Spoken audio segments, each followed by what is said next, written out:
Eto pa isa. Tanim EJK2. Putang inang ABS-CBN, ang galing-galing, Mothers and wives of drug war victim. Hindi na lang tinuloy. Puta, may kapitbahay si ate. May kapitbahay si ate. Sabi niya, oy, Aling Sheila. Puta, trending na trending to si Aling Sheila Tigilan mo kami, Aling Sheila. Yung anak mo, adik, magnanakaw. Pinatay yan nung last year ng si Marcos na ang presidente. Hindi yan time ni Duterte at pinatay ang anak mo ng kapwa adik dahil ng 11. Magkano yan? Wala bang basag dyan? Putang ina. Yung nakared sa picture frame, taga dito sa amin yan.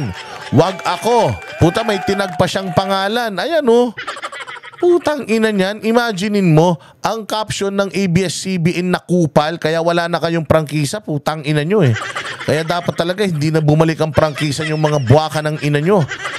Gone but not forgotten. Wow, putang ina. Ang babait, mothers and wives of drug war victim. Magandang weekend sa lahat ng mga banateros worldwide. Another day, another uratan session with yours truly, Boss D. Kamusta naman ang mga buhay-buhay, mga bossing? Kayo ba ay nakatulog ng maimbing? Kayo ba ay nakapag-spend ng time with your family? At kayo ba ay kumpleto? Ngayong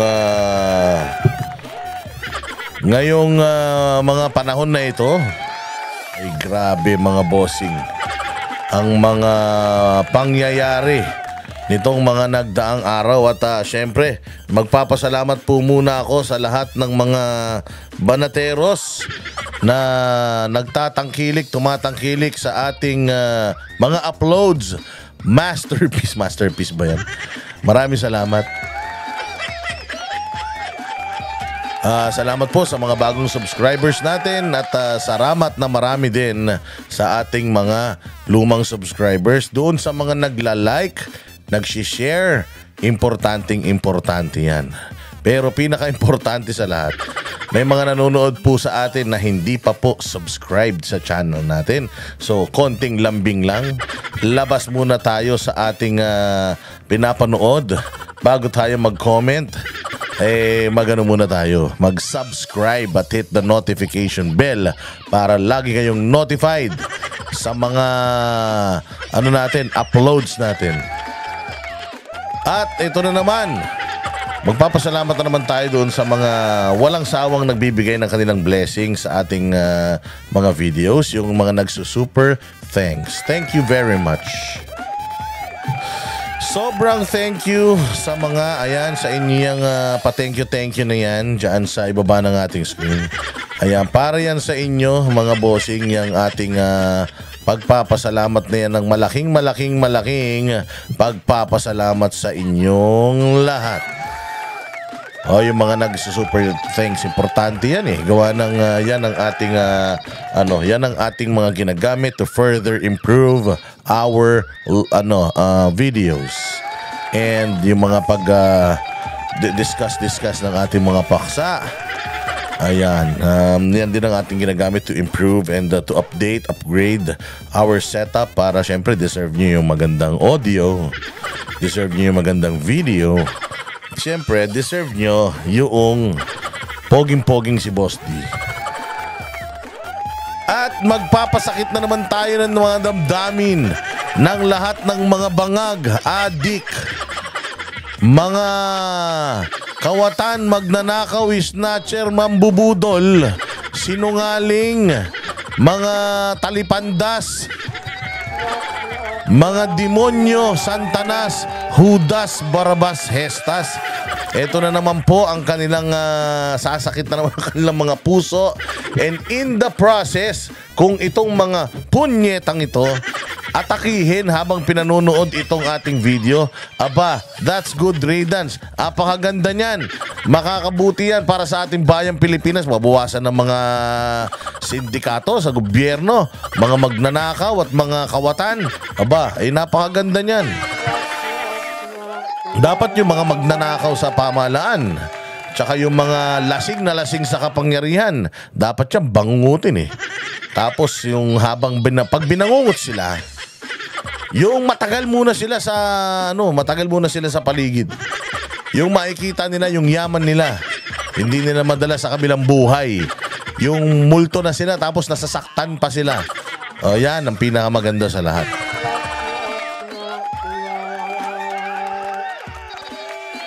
O di ba? O alam nyo kahapon mga bossing, napakaganda ng ating experience because umattend po tayo dyan sa motorcade. Nag-motorcade po tayo from I think Quezon City hanggang makarating tayo ng Liwasang Bonifacio. Grabe, ang daming sumama sa motorcade. At maraming salamat sa lahat ng mga sumama sa motorcade, sa lahat ng mga umattend dyan sa Liwasang Bonifacio na kahit walang ayuda, kahit walang bigayan ng pera, walang pagkain, walang tubig, walang libreng kahit ano. O siguro mga nakalibre lang sila ng mga pinaagaw namin sombrero. Yung mga siguro may mga nagbigay ng mga t-shirt, mga bandila. Actually pati nga yung mga bandila hindi naman mga libre, binibilihan ng mga kababayan natin. Pero pumunta sila doon, nakiisa sila kasi ginagawa nila ito para sa bayang Pilipinas, para magising yung mga lasing sa kapangyarihan na akala nila'y wala ng katapusan ng kanilang paghahari dito sa bansang Pilipinas. Oo, pinapakita at pinararamdam lang natin sa kanila na malapit na kayong magtapos, na ang totoong gobyerno ay ang pagsasama-sama ng Pilipino at ang totoong bayang Pilipinas ay kaming mga Pilipino. Ipapaalala natin sa mga putang ina niyan na tayo ang dapat nilang pinagsisilbihan, hindi sila ang pinagsisilbihan natin. Tama na. Tapusin na natin yung kanilang kahibangan na sila ang may-ari at reyna ng bayang Pilipinas at kayong mga nagmalabis sa inyong kapangyarihan, lahat kayo kuhang-kuha ng lente ng ating mga kamera. Kuwang-kuwa ang pang-aabuso ninyo sa dati nating Pangulong Rodrigo Roa Duterte at kanyang pamilya. Ang pang-aabuso nyo sa Kingdom of Jesus Christ. Ang pang-aabuso nyo kay Pastor Apollo Kibuloy. Ang pang-aabuso nyo sa bayang Pilipinas. Pang-aabuso ninyo sa inyong tungkulin at pakikipag sa buwatan ninyo sa mga komunistang NPA, sa mga medyang bayaran at sa mga vlogger na binabayaran ng buwis ng taong bayan, na pera pa ng taong bayan ang ginamit ninyo para ipagkanuno ninyo ang isang matino, matatag at pinakamamahal na presidente, dating presidente ng Pilipinas. Pera ng taong bayan ginamit nyo sa walang katuturan. Walang katuturan. Bakit? Unang-una sa lahat, ginawa nyong parang aso ang kababayan nyong si Pangulong Rodrigo Roa Duterte. Huwag nyo na lang tingnan na siya'y isang dating presidente, pero bilang isang Pilipino na nagsilbi ng maayos sa bayang Pilipinas, dahil lamang sa kasakiman ninyo sa kapangyarihan, dahil lamang nasasaktan kayo sa bawat binibitawang mga katotohanan ni Pangulong Duterte, at dahil lamang inggit na inggit kayo kasi kahit na anong gawin ninyong pagwawaldas ng pera ng taong bayan, pagbili sa mga Pilipino, pagbili sa mga leader, mga media, mga reporter, pulis, sundalo at kung sino-sino pa, ay hinding-hindi kayo nire-respeto, hinding-hindi kayo minamahal, at hinding-hindi kayo magiging isang katulad ng mga Duterte na tinanggap ng hindi lang buong Pilipinas, pati buong mundo. Lagi niyong tatandaan yan. O araw-araw na kahit anong gawin niyong pagligo, pagiging sosyal, lahat, pagpapanggap, putang ina, kahit ano pang usok ang singhutin nyo. Never kayong re-respeto ng mga Pilipino. Maaaring may mangilan-ngilan na mga tatanga-tanga pa na rumerespeto sa inyo. Pero sooner or later, makikita din nila kung gaano kayo kademonyo kasi kayo-kayo din ang magtutuklawan, mga putang ina ninyo. Kahapon, mga bossing, nandiyan tayo sa may Liwasang Bonifacio. Grabe, ang dami ng mga tao at talagang kita mong organic. Nandiyan mga nakamotor, mga naka-SUV, may mga bodyguard, lahat, all walks of life. Hindi lang to basta masang Pilipino, ha? Hindi lang to basta masang Pilipino. Nakita mo talaga. Dati kasi, kapag may mga ganyang rally, makikita mo nagrarally yung mga, yung mga, kumbaga, mga nasa class C, D, E.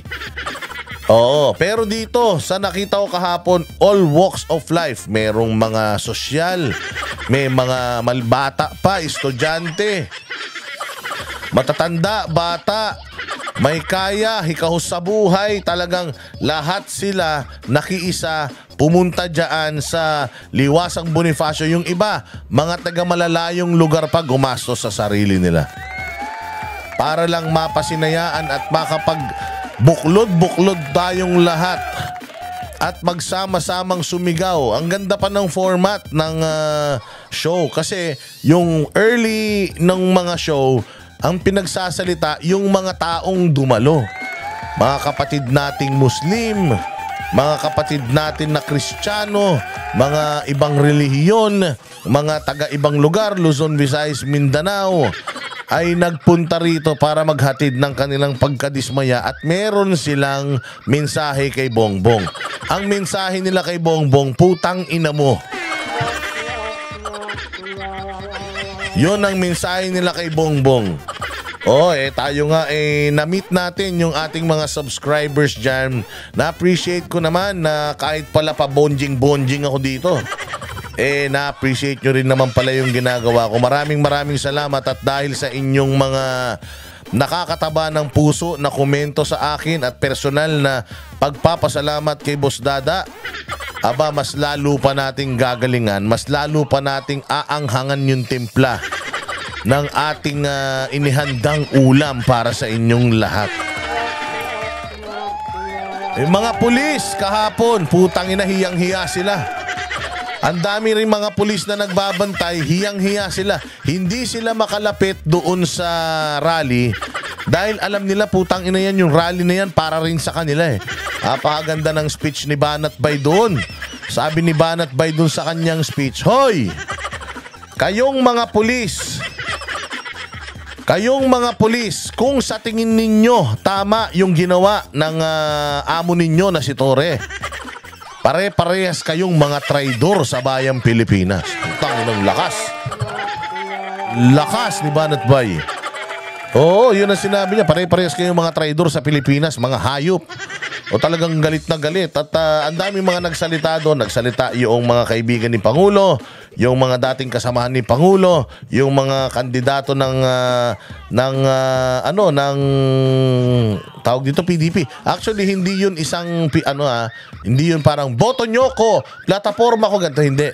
Ano talaga yun? Tribute yun, prayer rally. Focus talaga yung prayers, yung yung pagtitipon na yun para sa pagdadasal at maibalik ang ating Pangulong Rodrigo Roa Duterte. Bring him home! Bring him home! At makabagbag damdamin yung mga nangyari doon. Kaya magsimula na tayo sa ating kwentuhan, syempre. Eto, ipapakita ko sa inyo. Tama na yung thank you na yan. Ipapakita natin sa inyo. Kasi, katulad nung lagi natin sinasabi, itong pagtitipon kahapon ay dahil nga doon sa ipinamigay ng ating gobyerno, itong ating mahal na Pangulo. At sobrang sinungaling, mga bossing, sobrang sinungaling ng ating military na mga walang utang na loob na mga putang inang mga sundalo na yan, mga kupal na yan. Matapos, tinan mo Anong ginawa ni Pangulong Duterte sa mga militar? Bukod sa itinaas yung sweldo ng mga militar. Anong ginawa ni Pangulong Duterte sa ating mga uniform personnel? Ay, makinig kayo mga putang ina ninyong mga traidor kayong mga sundalo kayo ha. Makinig kayong maigi ha. Nilabanan ni Pangulong Duterte lahat ng mga makakaliwang NPA, CPP, NPA, NDF sa tulong ng NTF-ELCAC, sa tulong ng Kingdom of Jesus Christ, sa tulong ng SMNI. Ang mga rebelde sa bundok, pinasuko ni Pangulong Rodrigo Roa Duterte. Ginawa ni Pangulong Duterte ng programa itong mga ito para pag bumalik sila sa gobyerno, maramdaman nila yung gobyerno. Tinulungan sila ng gobyerno. Binigyan sila ng gobyerno ng panimula na para makapagsimula sila sa panibagong buhay. Kasi yung mga yan, nabudol lang yan eh. Na-recruit lang yung mga yan eh. Mga lumad na akala nila galit sa kanila ang gobyerno. Tinatarget sila ng gobyerno at hindi sila pinaprioritize. Pinakita ni Pangulong Duterte na yung gobyerno ay handang tumulong sa kahit na sinong Pilipino. May mga pagkakataon noong kampanya noong 2022, madaming mga lumalapit sa akin, nakita si Senator Bongo namimigay ng mga sapatos sa mga kuta ng mga NPA. Nakita si Senator Bongo sa kuta ng NPA na ganito, NPA na ganyan, NPA na ganito, NPA na ganyan. Kasi ganito yan. Ang mga NPA, bagamat sila ay rebelde at kalaban ng gobyerno, sila pa din po ay part ng gobyerno dahil sila pa din po ay Pilipino. Noong panahon ni Pangulong Duterte, inatasan niya si Senator Bongo na pumunta doon sa mga lugar kung saan meron tayong mga kapatid na nakikibaka na i-explain sa kanila na itong gobyernong tumatakbo ay hindi lang para doon sa mga nasa syudad, kundi pati sa kanila na mga nasa bundok. So ipinakita ni Bongo at ng gobyerno na mahal sila ng gobyerno at mayroong gobyerno na nagfa-function, may gobyerno na nagtatrabaho para sa lahat ng Pilipino, mayaman o mahirap. Akyat si Bongo, namimigay siya ng sapatos doon. Ginamit yun ng mga dilawan. Sabi, tingnan nyo si Bongo. Akala ko ba galit kayo sa NPA? O bakit, ayan, NPA, binibigyan na ng sapatos? Ang sabi ko, bakit? Yan bang mga NPA na yan? Hindi ba yan mga Pilipino? Mga Pilipino yan. Ginagawa ni Bongo is kinukumbinsin niya yung mga NPA na magbalik na sa gobyerno, tulungan ng gobyerno para wala nang away, wala nang patayan dito, patayan dyan. Tulong-tulong na lang tayo sa isang direksyon pataas.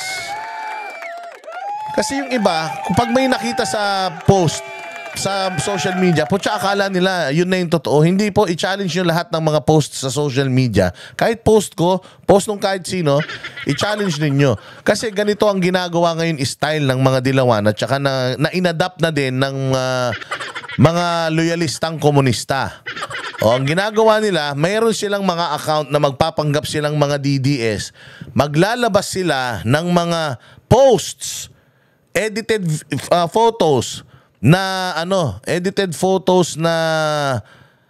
kunyari sobrang paborable sa atin. Siyempre tayo, masama ang loob natin, nagdurugo ang puso natin. So every time na usually ang nature ng tao kapag ikaw ay malungkot na malungkot, maghahanap ka kasi ng makakakampi mo. So pag may nakita ka sa social media na isang account na naglalabas ng mga patungkol kay Duterte, pakikisimpatya sa mga Duterte at sa bayang Pilipinas, ifa-follow mo na yan. Tapos maglalagay sila ng mga post doon sa mga pages nila na na pabor sa mga Duterte. Halimbawa, isang abogado sa Amerika, kahapon, may nakita ako, isang subscriber lumapit sa akin, may daladalang cellphone. Boss D, merong isang magaling na abogado sa Amerika na ang sabi niya ay galit siya sa ICC, galit siya sa ginawa kay Pangulong Rodrigo Duterte. At talaga naman, yun ito, Amerikano.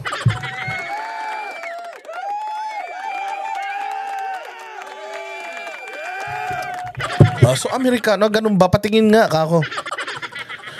Talagang tuwang-tuwa siya. Share niya na.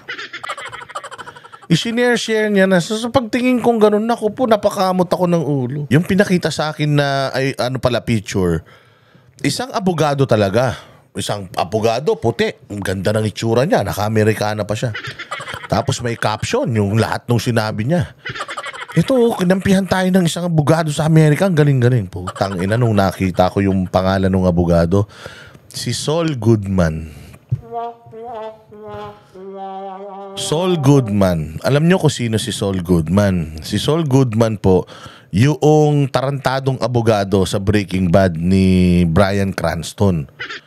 Sobrang sikat yung ano na yon, yung series na yon ng tungkol sa droga. Nagkaroon ng spin-off si Saul Goodman na abogado doon na ang pangalan nung series ay Better Call Saul. So siya yung mga abogado ng lahat ng mga chipipay na mga kaso sa Amerika kasi struggling ang mga abogado doon. So parang he made a name for himself. So it's a series. Yung abogado na nandoon is the same lawyer doon sa mga series na nabanggit ko. At itong kapwa ko DDS, tuwang-tuwa siya na may isang abogado sa Amerika na tuwang-tuwa daw kay Duterte. Sabi ko, kuya, fake to. Ay, fake to. Na-share ko na to eh. Bakit mo shinare yan? Sabi ko, DDS ka pa naman. Tapos shinare mo yan, di sasabihin nila, peke ang mga sinishare ng DDS. Nabobo tayo. Yan yung sinasabi ko na, tayo bilang isang Pilipino at DDS, bagamat tayo'y sumusuporta, kailangan bago tayo mag-share ng isang impormasyon, make sure na binerify mo yung info na yon yourself. Yun na lang gagawin mo. Verify mo na lang yung info if it is true. Ang daming lumalabas sa mga Washington Post, may mga ganun pa. Si Donald Trump may sinasabi, huwag niyong basta-basta sasakyan hanggat hindi yan ibinabalita una ng SMNI. Una, pumunta kayo mismo dun sa Washington Post website, tingnan nyo kung meron dun yung ano na yun. Kung wala, wala. And then itong mga taong to nakikita nyo na kino-quote ninyo, sino ba to? I-Wikipedia nyo, i-Google nyo o kaya i-chat GPT nyo. Makikita nyo yun. Matalino na AI na ngayon. So that is a classic example na dahil tayong mga Pilipino, lalo na doon sa class C, D, and E, hindi tayo masyadong ma-Netflix, hindi tayo masyadong ma-series, mahilig lang tayo sa Cardo Dalisay. So alam nila, lalo na alam ng mga gumagawa nitong mga tarantadong post na ito, na hindi tayo masyadong yung crowd ni Pangulong Duterte, alam niya na masa, at yung masa hindi sosyal. So kung hindi sosyal, magpapalabas sila ng sosyal na na pwedeng i-capture ng mga masa, na sasabihin nila, kita mo talaga tong mga DDS na mga bobo na to. Kilala nyo ba kung sino si Saul Goodman? Si Saul Goodman, magkakaroon na sila ng explanation. Lalabas ngayon na tayong mga DDS nagpapakalat ng fake news. Ang masaklap, itatag pa ng mga fact-checkers sa Pilipinas na fake news peddler ka, ika-cancel pa yung account mo. Kaya mag-ingat tayo sa mga ipinopost-post natin, ha? Oo, kasi tayo mga Duterte dapat magaling tayong mag-research. Katulad ng mga nangyayari ngayon sa kapaligiran natin, kailangan lahat bini-verify natin. Importante yan. Kailangan verified lahat ng inyong mga information na sinishare sa social media at kailangan galing sa mga legitimate na mga source. Okay. So speaking of fake news, ano ba yung nabalitaan nating fake news na malupit? Yung fake news na malupit, mga bossing, ano yun? Di ba? Yung sinasabi nila na 30,000 na mga namatay, na pati yata mga nasagasaan, nakulam, naketong, pati yata yung mga binugbog ng asawa na umpog yung ulo sa pader. Pati yata yung mga namatay sa galis aso, nakagat na rabies, na leptospirosis, putang ina, na COVID.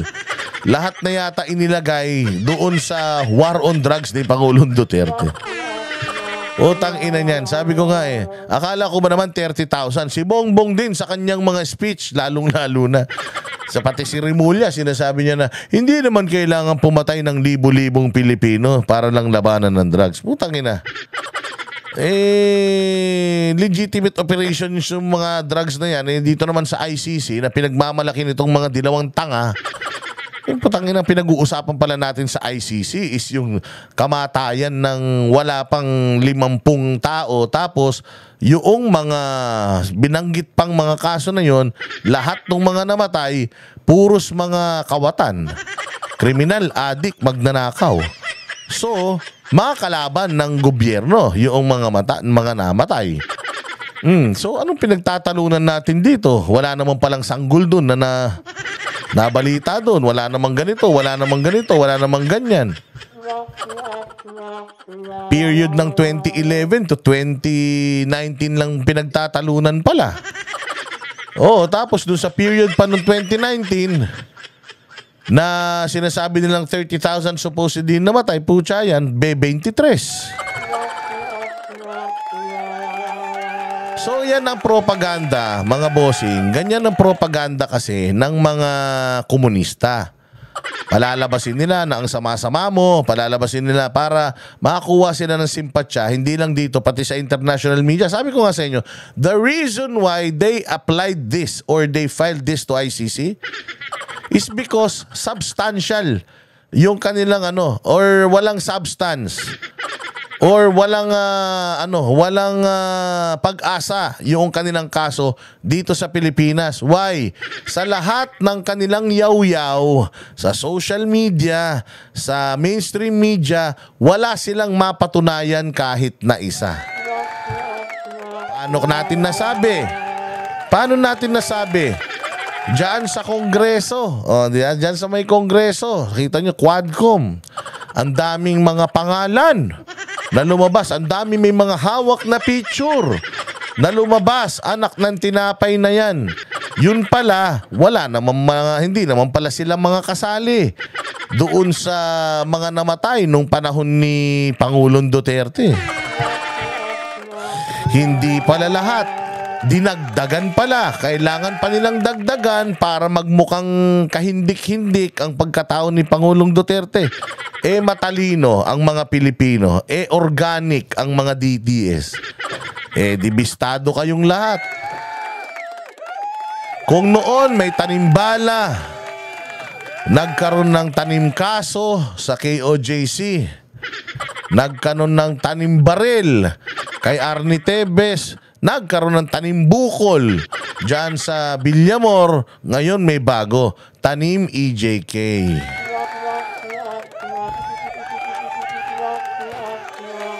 Ano yung tanim EJK? Eto yan, Anak ng tinapay.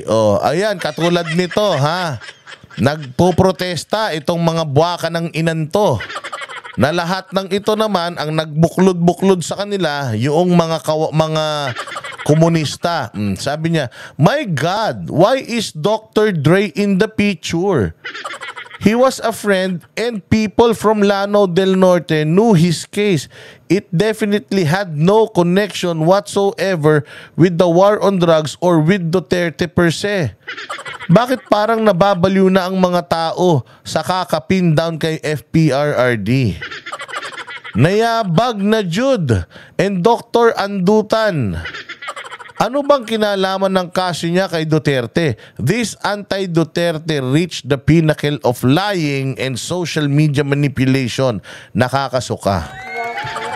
So hindi naman pala damay itong nakabilog. Namatay pala ito nang hindi naman konektado sa war on drugs. Hindi naman konektado kay Duterte. Doon daw sa Lanao ito. Pero putang ina niyan, sinasama nila dyan. Bakit? Wala na kayong mahanap na iba. So lahat na lang nang namatay kay Duterte sangkot. Kahit yung namatay sa tetano, nakapitbahay nyo kay Duterte na sangkot. Kay Duterte na yan, kaso na yan. So dito mo makikita yung manipulation ng komunismo sa mainstream media to the point na inilalabas ng mainstream media to. Eto pa isa. Tanim EJK2. Putang inang ABS-CBN, ang galing-galing, Mothers and wives of drug war victim. Hindi na lang tinuloy.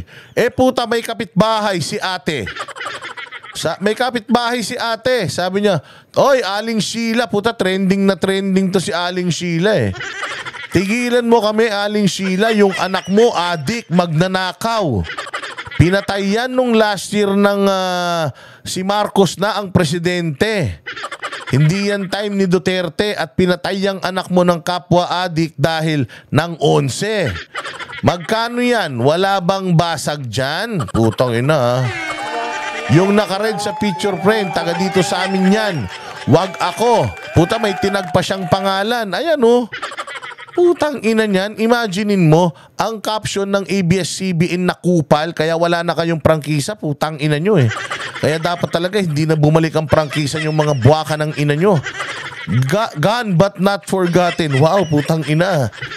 Ang babait, mothers and wives of drug war victim.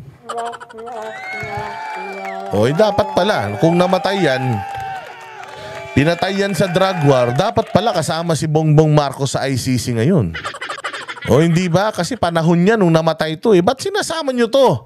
Diyan sa mga biktima ng namatay di umano nung panahon ni Pangulong Duterte. Putang ina nyo.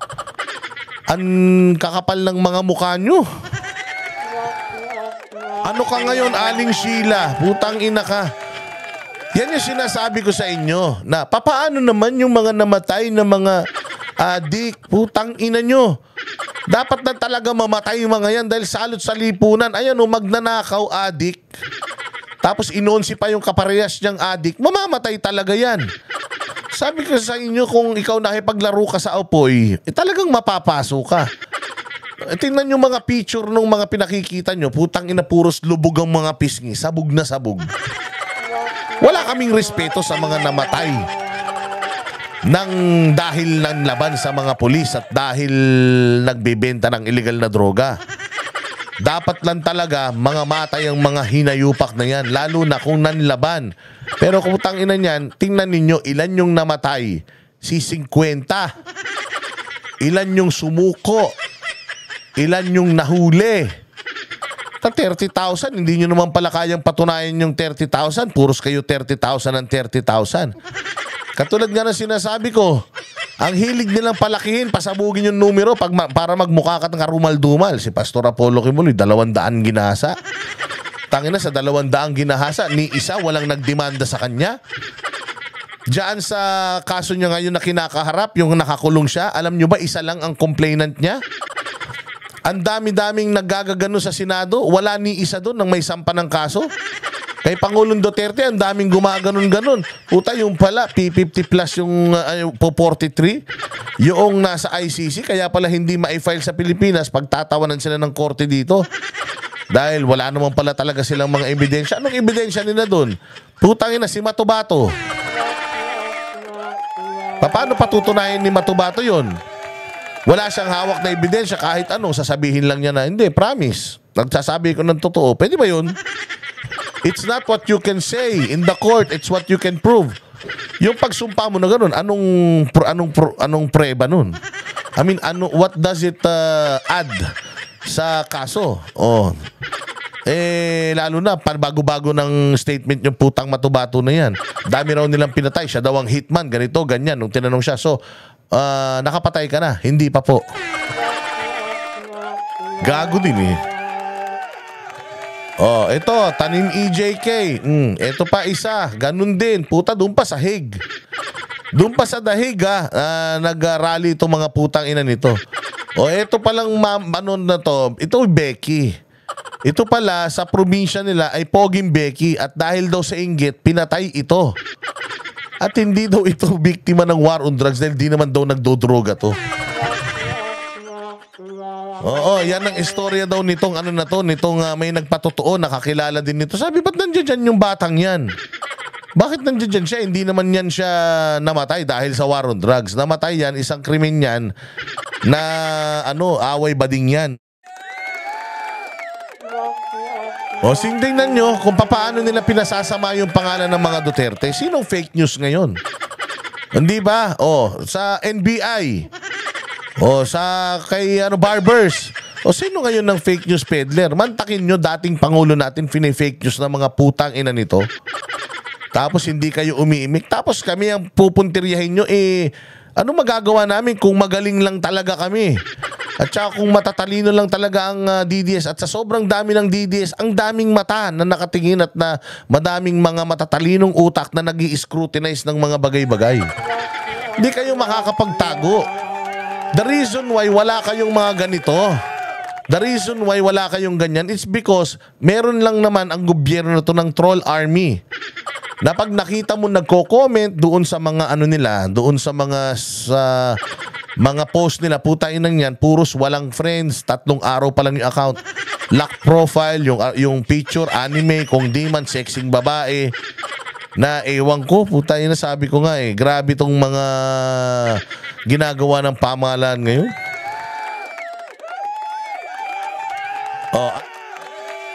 At meron silang paliwanag ito may paliwanag sila. Bakit daw 43 lang at hindi 30,000? Ito basahin daw natin. Sabi nitong putang inang tong, ewan ko rito kung sino ba tong ulol na to, pero ganito nila tinitwist yung mga bagay ngayon kasi nabisto sila Nahuli sila buong mundo nanood. Crime against humanity, 43 yung namatay tapos lahat kriminal. In a span of 9 years, 43 yung namatay. Putay na, isang missile lang ng Amerika yan Daan-daan ang namamatay. Isang araw lang yan. Isang missile lang ng Israel sa Gaza. Puta, ang daming nangangamatay. Girl, boy, bakla, tomboy. Bata, matanda. Tapos ito, in a span of 9 years, from 2011 to 2019, 8 years, in a span of 8 years, pucha yan, 43 yung namatay. And we are calling it crime against humanity. Tapos doon sa kaso na nakalagay pa nung pinalakalat ng mainstream, may rape pa. Wala namang rape na nabanggit. Yung nagsabi ng nagbasa ng kaso ni Pangulong Duterte. So saan galing yung mga istorya ng mainstream media na kung ano-anong kabalbalan? Kaya naman pala, noong tinatanong ni Pangulong Duterte, si General Torre, what is my case? Anong ginawa kong krimen? Pakipaliwanag mo. Kaya pala hindi niya alam. Hindi niya masabi. Dahil ang hinahanap palang ang pinapasagot lang pala kay Duterte is 43. Hindi naman pala 30,000. Kaya naman pala nagmamadali si General Torre. Dahil kung hindi pa siya magmamadali, mabibisto pa siya ng mabibisto na talagang wala siyang alam kung ano yung ginagawa niya. Sumusunod lang siya sa utos ni Anyo, ni Rimulya, at saka ni Chodoro, at saka ni Bongbong. O kita mo napakasinungaling ng militar. Sabi ng mga hayop na militar, wala silang kinalaman at sila'y patas. Pero si Anyo na National Security Advisor, which is military, si Chodoro na Department of National Defense, which is military, nakipagkutsabahan para ipamigay itong ating pinakamamahal na dating Pangulo. Ang kapal ng mukha nyo, Armed Forces of the Philippines, wala kayong mga utang na loob. Dahil lang sa 130 to 350 na dagdag na allowance nyo na tinanggalan kayo ng budget naman. Sa pangkabuuan, wala kayong pambili ng mga bagong armas, lumalakas ang NPA. So paano yan? Lumalakas ang NPA, wala kayong pambili ng bagong armas, mamamatay na naman kayo sa bundok, dumadami na naman sila. Tapos magpapaawa kayo ngayon. Kinaltasan pa kayo ng pensyon. Yung pensyon nyo, pinahuhulugan na sa inyo. Samantalang responsibilidad naman ng gobyerno yan na bigyan kayo ng pensyon nang dapat hindi kayo naguhulog. Pero tama lang sa inyo. Dapat nga, lakihan pa yung mga kontribusyon nyo. Total din naman, wala rin naman pala kayong silbi sa bayang Pilipinas. Tama lang yan. So, more kaltas for MUPs. Yung 3,000 plus na kaltas sa kanila buwan-buwan, gawin nating 10,000. Total naman, malaki-laki na yung mga allowance nila. So yun yung sinasabi natin na mga kapikian. 43, 30,000. So si Torre, wala kayong masabi. Ngayon yan, nagyabang na lang doon. Sabi niya, bakit nga mga 40 plus lang yung pinatay pero sasabihin na 30,000? Ayun daw follow-up answer. Kasi ganito yan, putang inang galing. Para malaman mong maalat ang isang kawa ng sabaw, putang inan yan. Ginawang analogy yung sabaw. Hindi mo uubusin yung kawa, kukuha ka ng kutsara, titikman mo ang sabaw. Kung maalat yung sabaw, dadagdagan mo ng tubig. Ganon daw yun. Kinangina niyan. Yung 40 plus na pagpatay ang pinili ng prosecution para patunayan na may systematic nga daw na pagpatay. Na alam ni Duterte ang naganap na ang pagpatay ay talagang sinadya at may basbas ang mga pagpatay galing sa kanya by extrapolation. Pwede mo nang i-apply ang mga specific na kaso na yan sa sinasabing 30,000 na pinatay.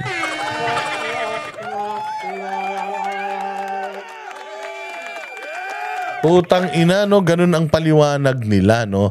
Parang kukuha ako ng 5 kaso, patutunayan ko na may kasalanan ka rito sa 5 kaso na to, tapos pag napatunayan na may kasalanan ka, puta lahat na nang namatay doon sa lugar na yun, ikaw na pumatay, ganun.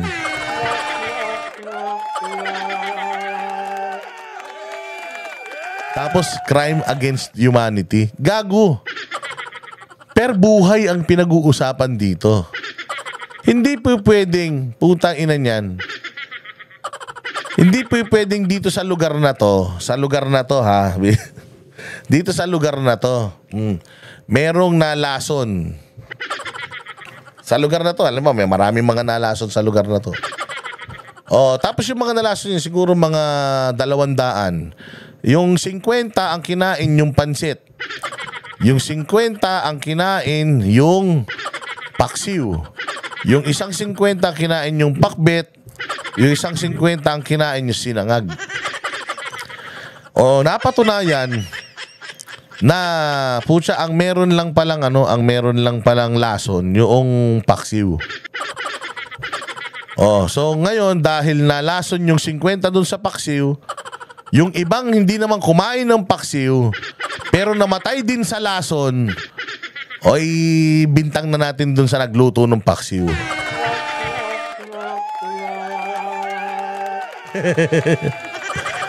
Putangina, we are talking about one life per bawat buhay yan. Hindi yan pwedeng as a group.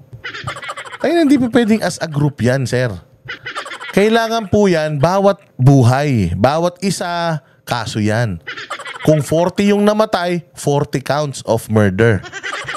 Hindi ba? Ganun yun. Kaya nga, isa't isa yun. Hindi pa pwedeng 30,000. Dapat kung 30,000 yung namatay, dahil kay Pangulong Duterte, 30,000 counts of murder. At saka kung di ka ba naman tanga, bakit hindi, kung nilagay mo na, at kung sigurado ka na doon sa 43 na tao na yun, bakit hindi mo pa ginawang 30,000? Kung sigurado ka sa 43, di sana, sigurado ka na din dun sa buong 30,000. So dahil hindi ka sigurado sa 30,000, unahin natin yung 43. Pag lumusot yung 43, isama na natin lahat, ganun. Kinang inang buhay yan. Tangina, ganyan sila kagagaling. Pinagmistulan nilang kawa ng sabaw yung kaso ng buhay ng pagpatay. Anak ng tinapay. Pag pumatay ka ng 5 counts of murder ang kaso mo. Pag pumatay ka ng 43 counts of murder. Yang ginawa mo, pag pumatay ka ng 30,000 counts of murder. Ganun yun.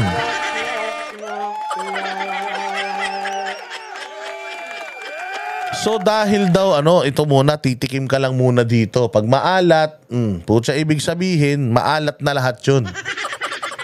Ganun ba yun? Kapag nagluto ka, ganun yun. Pero hindi po nagluluto ang mga taga-ICC. Yung mga taga-ICC po, specific sila. Kung ano yung isinampa mong kaso, halimbawa dyan sa 43 na namatay, magpipresenta ka ng ebidensya sa 43 na yan. Putang ina niyan. Kung 30,000 yung inilagay mo dyan, magpipresenta ka ng 30,000 na magkakaibang ebidensya.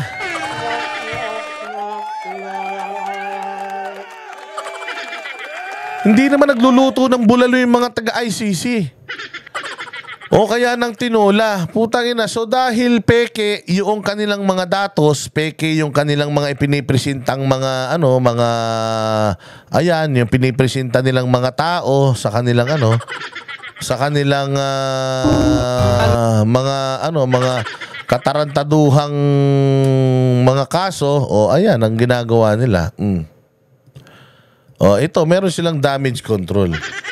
So para daw by exploit, pwede mo nang i-apply ang mga specific na kaso na yan sa sinasabing 30,000 na pinatay. So, ibig sabihin, hindi pa kayo sigurado talaga doon sa 30,000 na yan. Oo, kaya practicein muna natin sa 43. Pag lumusot yung 43, automatic, pasok na yung 30,000 dyan. Hindi yun ganun. Hindi yun ganun. Kung ang nagdemanda si Juan, kung ang pinag-uusapan si Juan, hindi natin pwedeng idamay si Pedro. Ibang issue si Pedro. O si Juan muna tayo. Pagkatapos si Pedro naman. Pagkatapos si Juanito. Pagkatapos si Roberto. O hindi yun pwedeng, kung ginahasa si Juan at masakit din yung tumbong nung tatlo, pati yung tatlo ginahasa na rin. Hindi pa pwedeng ganun.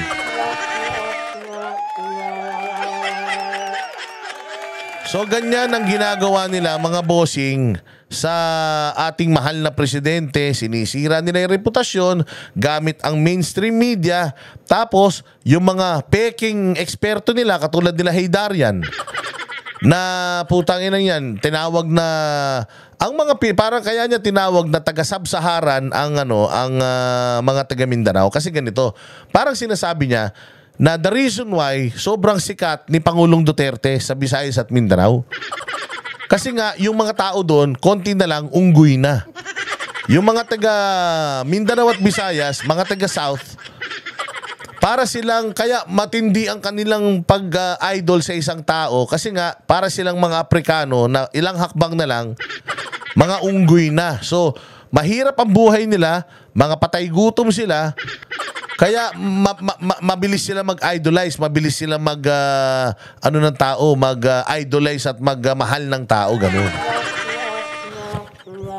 So parang sinasabi nila na mga taga-South, nito ni Haydarian, mga taga-South, walang kapasidad na mag-isip kung si Duterte ba ay magaling na pangulo, hindi. Basta dahil patay gutom tayo at mga unggoy tayo dito, oo, nakita natin, Duterte, nakadamit.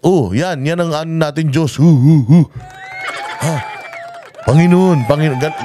Ganon ang pinalalabas ng putang inang Haydarian.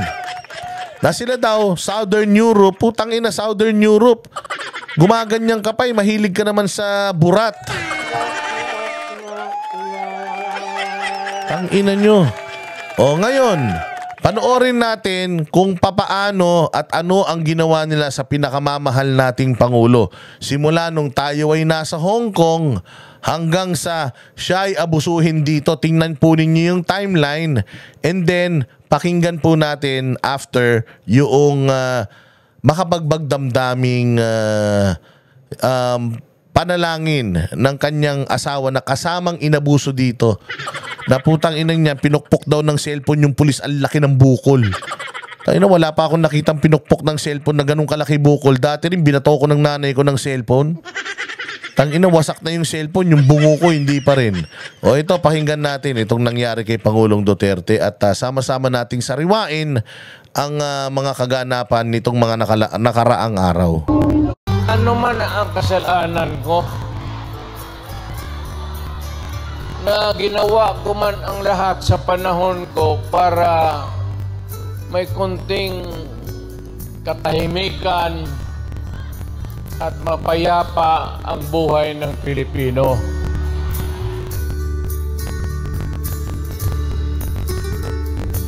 Marami akong ginawa na hindi nagustuhan ng iba.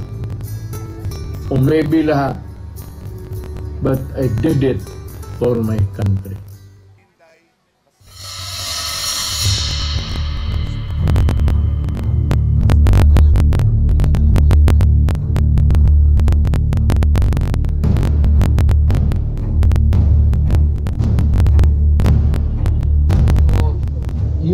have to kill me. Kung hindi ako papayag, kung kakampi ka dyan sa mga puti,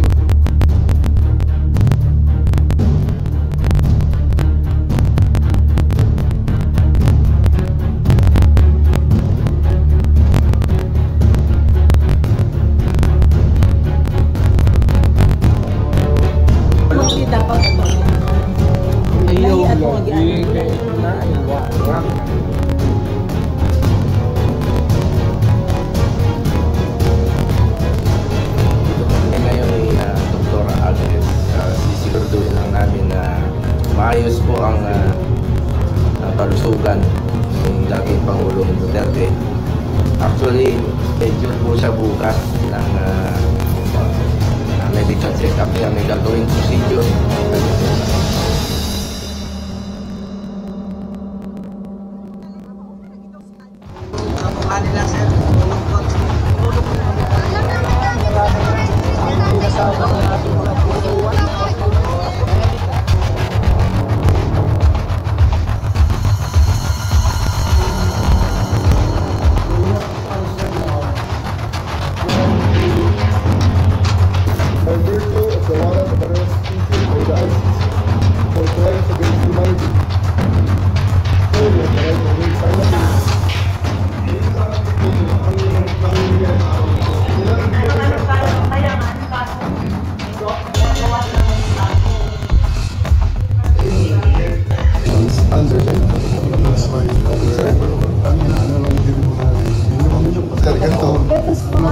Ito na sinasabi ko sir na we can do this the hard way. We can do this easily.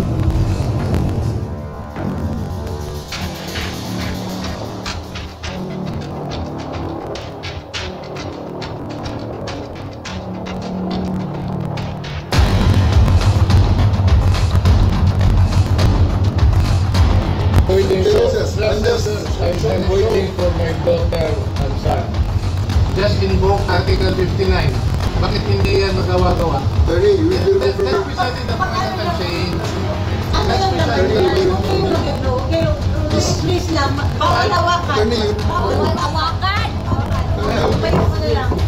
Bawal the right to counsel is something that has to be observed and respected.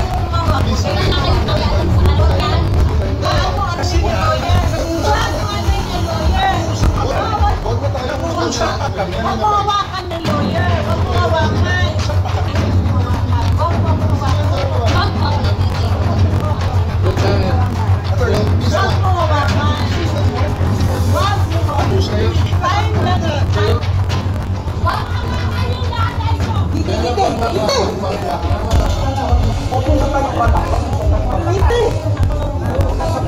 Akin na yung anak ko! Akin na yung anak ko! Halika dito na.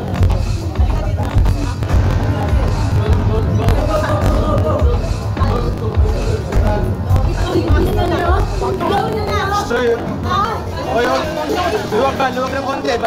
Babae yan ha. Decide ako kung dadating pa ang mga anak ko at hindi ninyo pinapasok. Papasukin mo na lang yung anak. Mahawa ka na lang para lang makapasok. Kasi yung anak ko siya nakakasitwasyon. Hindi matatapos ito sir pag hindi kayo sumunod. The right to remain silent. Everything you say can and will be used against you in the court of law.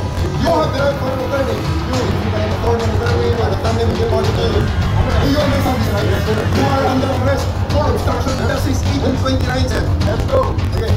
Osas please. Osas. Osas.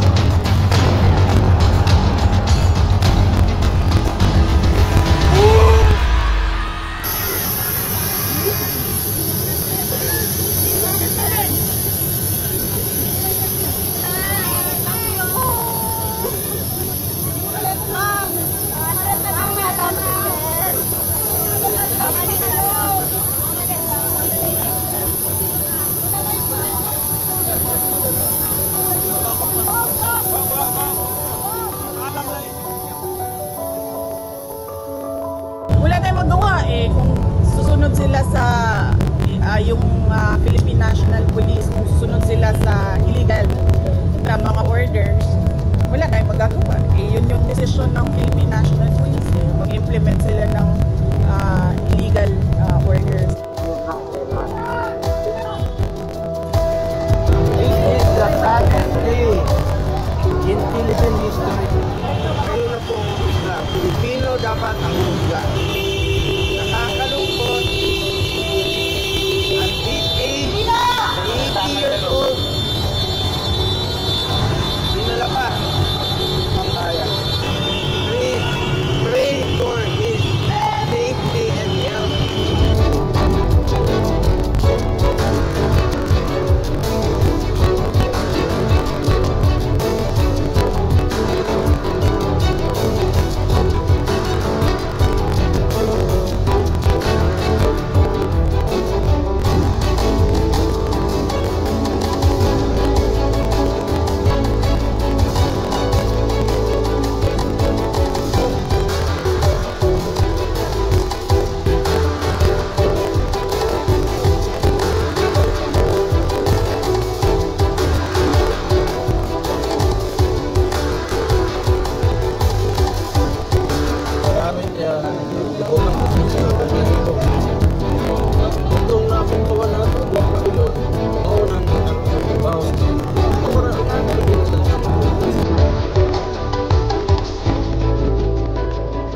To my countrymen,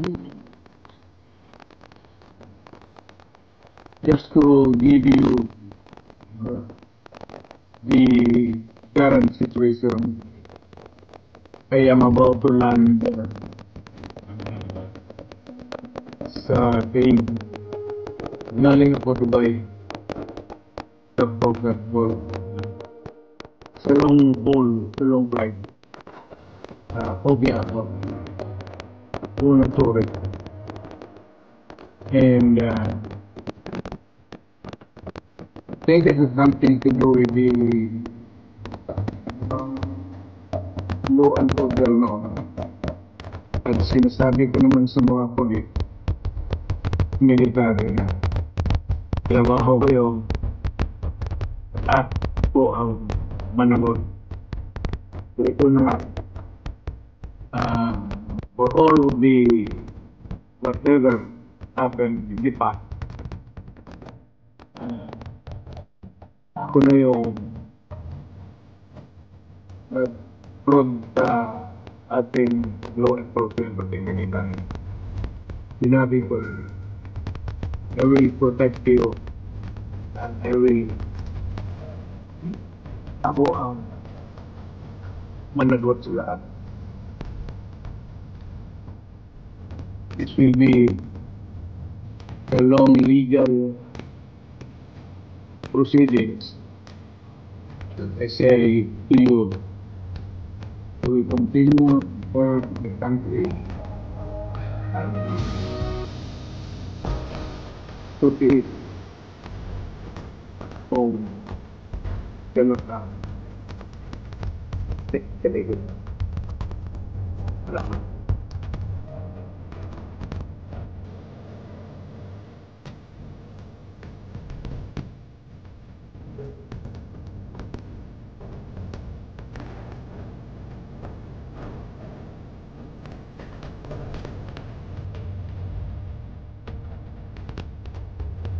Vous avez 10 minutes pour prendre des photographies et enregistrer des vidéos.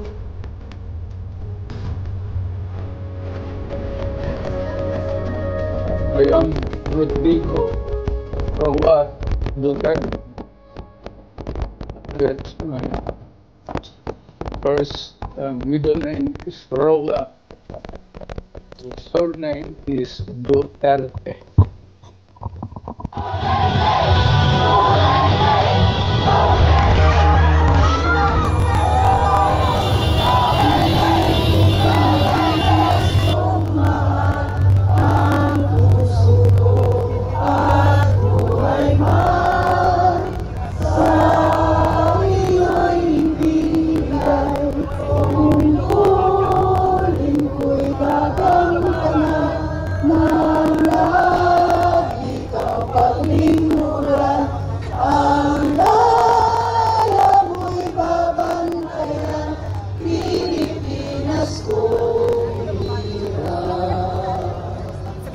nila, relax lang, may hangganan ng lahat. There will be a day of reckoning for all. Ayan, palakpakan natin mga bossing. Alam nyo, lahat ng ito nangyari lang in a span of 1 week. 1 week lang po nangyari ang lahat ng ito. And people from all over the country and from abroad are really showing their support and the prayers na sana ay maibalik sa atin si Pangulong Duterte. Wala kaming problema kung dito sa Pilipinas, dito siya litisin, dito siya ikulong. Ang ang okay lang sa amin yun. Okay lang sa atin yun. Wag lang naman na ginawa tayong parang hayop na ipinamigay na lang ng ganun-ganun. Tapos ang masaklap, ginisa pa tayo sa sarili nating mantika. Pera pa natin yung ginamit ng gobyernong ito para yung pinakamamahal nating Pangulo ay ipadala natin doon. Siyempre hindi naman po tama yun. So ako talaga, para sa akin, ay ito na ang pinakahuli. Ito na ang pinakahuli na na Marcos na magkakaroon tayo dito sa Pilipinas, mga bossing. Kaya pakita naman natin itong napaka-emotional na statement ni Madam Hanilet na kasama niya habang inaabuso sila. Ikukwento niya kung ano yung kanilang mga naramdaman na kakasuhan pa po ito si Madam Hanilet ng assault sa men in uniform. So tingnan natin kung ano yung kanyang masasabi at atin pong i-digest, atin pong i-absorb. Again, to channel all our anger, to channel all our emotions para itong mga kandidato ng PDP ay ating iboto at lahat ng kandidato ng alyansa mula sa pagkakonsihal hanggang sa senador, ibasura natin. Sa mga nakakapanood nito sa mga ibang lugar, sa mga lugar ninyo na hindi inaabot ng internet, magsilbi po kayong liwanag sa bawat mga residente dyan sa lugar ninyo. Maliit na barangay, malaking barangay, kung kailang ang merong internet dyan, kailang nakakarinig nito, might as well record this and share it to them.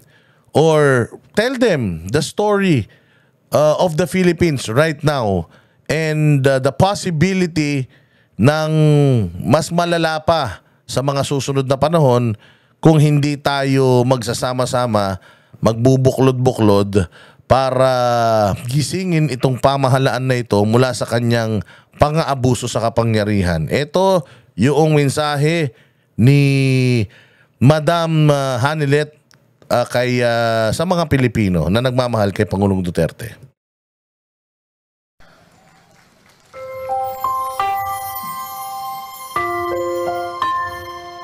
Message ko sa Pilipino, kabalo mga ko, alam ko ba how he took his oath seriously. Gihimo niya ang tanan para sa Pilipino. Gusto niya may maayos na buhay ang bawat Pilipino. Gi-make sure niya na ang mga tao maka-avail sa medical assistance when he was president.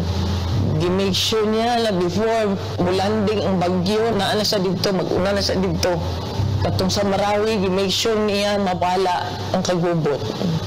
Even sa iyang katigulangon, naningkamot yun siya, katong siya naglingkod na presidente. Miski nakapoy siya, wala mo kabalo na during the time na pandemic, almost failing na iyang health. Pero gusto gito niya mag-cabinet meeting pa rin. He does not care kung magka-COVID siya. He doesn't deserve this kind of treatment. Di na magani, gusto na siya mo trabaho. Di na gusto mo dagan o papolitika. Ang tao lang si pamugos niya. Kinakatila mo sa kind of leadership na iyang gihatag. You may find his mouth very foul. Masulti siya o kuan. Igo naman siya mag-isog. I remember the time na ginan ako ayuhan ng Pasig River. Ginan ako na siya. Dali naman na pag-isog-isog lang man ka. Maura man na iyaha. Ang isog-isog niya na resulta. Ngayon tayo nag-inabuso na siya during sa iyang presidency. Wala nag-abuso. Walang awat. Ipakumbaba siya, miski presidente na siya. Ikita niyo ko siya ang tao. Maluhoy ko kay pagkaon ay ang gusto. Bili na siya materialistic. He doesn't care kung naa siya'y kwarta o wala. He doesn't care kung sa iya ang isuot. Daan.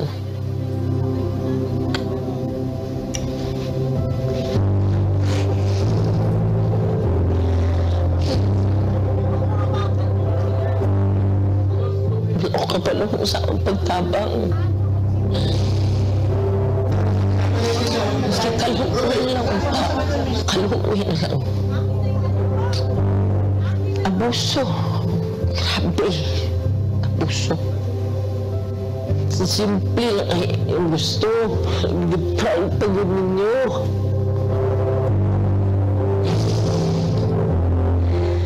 Simple lang kayo ang gusto na. Hindi private, miskin gipatay na utak mo siya. Dito. Kidnap ninyo. Mag-80 years old na wala siya. Kamalong ko kay Angel. Wala tanan. Wala gani medisina. Kagikan mi sa Hong Kong. Good for 3 days lang iyang dala. Pati sa nina. Tapi abuso. Nga ba?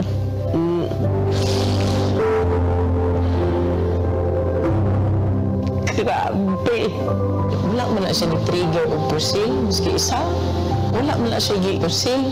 Wala man na siya gidunggan. Hina-accusations ng hain kabuo. Asa man ang hain.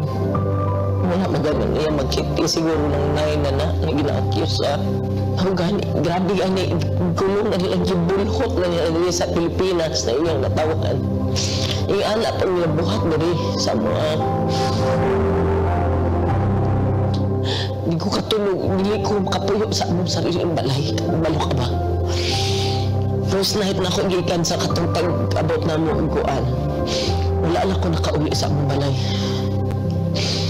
Plano-plano na lang ko sa akong matulog. Nangiyot lang ko. Wala ko kabaloon sa ako. Wala ko kabaloon sa ako. Maluin ko kayo kung pagkaon na nga ba. Masaya lang ang gusto, anak. Ba naghandog mansyon ka na sa dili. God. Walang maghangyo ko sa inyo. Di tabundang at di siya bubalik. Ayaw gumugundang. Di tabundang. Please continue to pray for him. And for us na maunsa na mo eh. Tabang, Pilipino, tabang. Grabe yun mga bossing, no? For a family supposedly, powerful family, hindi dapat sila ganito nagmamakaawa nang hihingi ng tulong. Nung nakita ko si Pangulong Duterte na kumakain ng kanin lang sa airplane, tapos awang-awa ako nung humingi siya ng Coke kasi si Pangulong Duterte, every time that we eat, meron talaga siya laging Coke. Pero dinadaya siya ng mga nurses niya, binibigyan siya ng Coke Zero, pero gusto niyan regular Coke. Sabi nga ni Ma'am Hanilet, simple lang naman buhay ni Pangulong Duterte. Gusto lang niya ng kumain, ang gusto lang niya pagkain Bisaya. Yan nga, mga bulad, mga sinigang, ganyan. Tapos, gusto lang niyan ng yung damit. Napakasimple man damit. Wala kayong makitang luxury watch. Binigyan pa nga yan ng luxury watch. Nag-ambag-ambag pa mga Pilipino just for him to have a luxury watch. Kasi every time that he goes to a mall, he always go to Rolex, to yung mga mamahalin na mga brand and look for watches. Pero nagtitingin lang naman. Ang relos niyan, mga ganyan, G-Shock lang, 5,000 lang, mga ganun lang. Kasi hindi naman talaga siya materialistic na tao. And nung nagtrabaho naman siya, talagang nagtrabaho siya. Iniligtas niya tayo sa pandemya, iniligtas niya tayo sa terorismo, at talaga namang iniligtas niya yung mga Pilipino mula sa krimen. Kaya talagang nakakalungkot na yung tao na sinasabi nilang mamamatay tao, yung tao na sinasabi nilang abuso sa kapangyarihan, magnanakaw, lahat kabaliktaran eh. Kasi you will never see a person na mapang-abuso sa kapangyarihan na ganito kahina, nagmamakaawa, na meron bang mapang-abuso sa kapangyarihan? Meron bang isang diktador na mistulang diktador na kaya na lang kidnapin? Meron bang isang korap na pinuno na hindi niya kayang bilin yung mga tao sa paligid niya? Nakita nyo ba ilan lang yung bodyguard nga niya? Lahat yan nagsipag-resign na kasi nire-reassign na yung mga yan eh. Kasi nga, gobyerno sila. Alam mo yung ginawa ng mga bodyguards nila? Hindi na sir, magre-resign na kami. Dito na lang kami sa'yo. Kung ano na lang, pagtulong-tulungan natin. Kung ano lang yung mapagsalu-saluhan natin. Basta aalagaan ka namin, aalalayan ka namin hanggang huli. Iaalay namin buhay namin sa'yo. Tingnan mo, hanggang huling pagkakataon, yung kanyang security, yung nagbubuhat sa kanya, nag-aayos ng upuan niya, yun pa rin. Every time that we go out, kasama namin yun. At talagang hindi siya umiinom, talagang nakabantay lang siya kay Pangulong Duterte and is making sure that Pangulong Duterte is not just safe, na lahat ng may access siya sa lahat ng mga kailangan niya. Imagine niyo Pangulong Duterte parang bata na walang coke. Alam mo yun, Pangulo ka, tapos yun lang yung ano natin.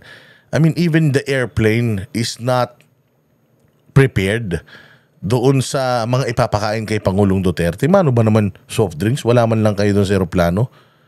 Taxpayers money ginamit nyo. Tapos putang ina, kahit man lang maayos na pagkain para sa tatay namin, hindi nyo man lang ibinigay. Samantalang kayo, putang ina nyo, ang sasarap ng buhay nyo dyan sa Malacanang, panay ang biyahe nyo, kakagaling nyo lang na naman sa ibang bansa. Pera pa namin yung ginagamit nyo, mga putang ina nyo, mga ang gaganda pa ng hotel ninyo. Tapos itong nagtrabaho sa bayang Pilipinas, soft drinks lang. Ang pinakain nyo, biryani rice lang, walang ulam. Putang ina, sagad ang kahayupan nyo, sagad ang kademonyohan ninyo. And I am sure, hindi na po tatagal, sisinginin kayo ng taong bayan dito sa mga pinaggagawa nyo. At kami, hindi kami matatakot. Tang ina nyo, akala nyo matatakot kami sa inyo na kaya namin gawin to kay Pangulong Duterte, sa inyo hindi. Putang ina nyo. Kung gusto nyo, patayin nyo kami. Gusto nyo, ikulong nyo kami. Wala kaming pake. Hindi kami matatakot sa inyo.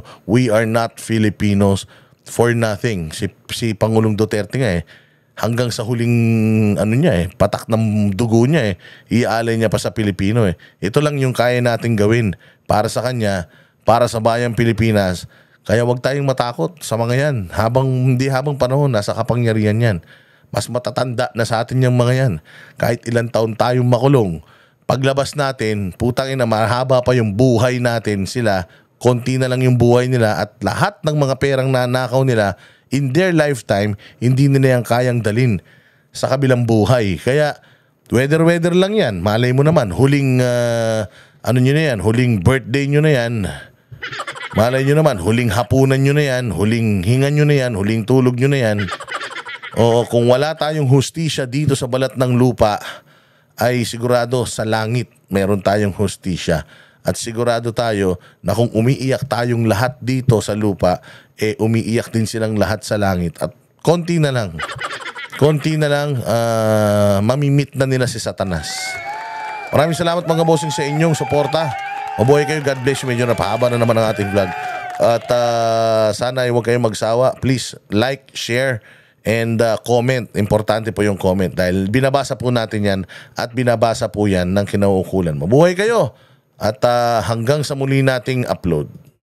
Kami ang boses ng masa, hindi natatakot. Katotohanan lang, di kami nalulunod. Walang bahid ng sismis, lahat ay totoo. Kahit sino ka pa, pag mali ka babanatan ka. Walang pinipiling kulay, wala kaming kinikilingan. Basta para sa bayan, kami lalaban. Pagdama pala